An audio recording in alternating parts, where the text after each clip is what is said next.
जब अगर मैं आपसे बताऊं कि जब संविधान संशोधन हुआ 24वां संविधान संशोधन, उसमें जो मूल हमारी जो प्रस्तावना है संविधान की, उसी में छेड़छाड़ कर दी गई, उसी में सेकुलर जोड़ दिया गया। जबकि अगर बात करें 9 दिसंबर 1946 में जब संविधान सभा का गठन हुआ और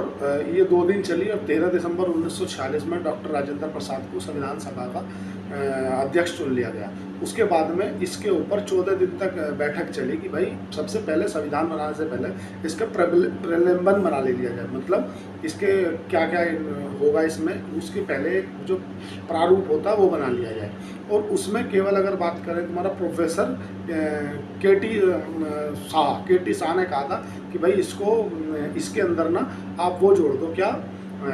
सेकुलरिज्म, और बाकी किसी ने नहीं कहा था। और 14 दिन तक इसके ऊपर बहस चली थी और सभी ने इस चीज़ को माना था कि नहीं, इसमें सेकुलरिज्म नहीं जोड़ना चाहिए। उसके बाद में तुम्हारा 1967 में एक गोलकनाथ केस आया था। उस बार भी उसने जब संविधान को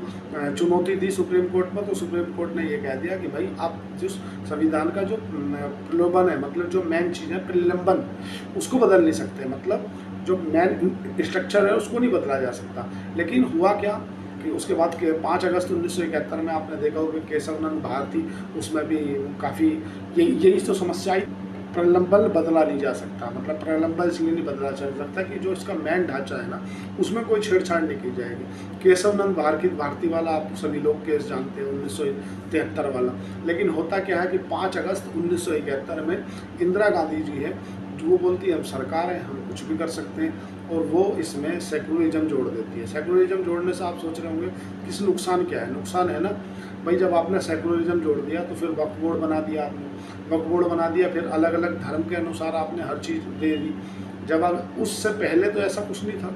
भाई, आपने उसको छेड़छाड़ की ना, आपने उसमें संशोधन किया ना, जबकि आपको राइट ही नहीं था। और जो संशोधन हुए ना, ये 1/3 बहुमत से पास होने चाहिए थे, लेकिन आप इतिहास को उठा कर देखोगे, आप कैसे भी देख लेना, मतलब 1/3 तो छोड़ो, जिस समय ये संविधान पास कराए ना इंदिरा जी ने, एक तो आपातकाल में भी ऐसा संविधान करा दिया था जब इनके जो चुनाव लड़े थे उसमें घोटाला पाया गया था, तो जो हाईकोर्ट, इलाहाबाद हाईकोर्ट है, उन्होंने बोल दिया था आप प्रधानमंत्री तो बनी रहेंगी लेकिन आगे से कोई कार्रवाई नहीं कर पाएंगी, अपने दस्तावेज पर साइन नहीं कर पाएंगी, आप प्रधानमंत्री कार्यालय नहीं जा पाएंगी। तो इन्होंने तो ऐसा कानून बना दिया था कि आप प्रधानमंत्री के ऊपर सुप्रीम कोर्ट कोई रिव्यू नहीं कर सकता है, हाईकोर्ट कोई रिव्यू नहीं कर सकता। ऐसे ऐसे संविधान बना दिए गए विदाउट एनी किसी पार्लियामेंट बुलाए, मतलब अपनी मर्जी से ही इन्होंने तो देश चलाया। अब क्या बोलोगे इसको, ये तो संविधान में लिखा हुआ है, ऐसा थोड़ी है। जब देश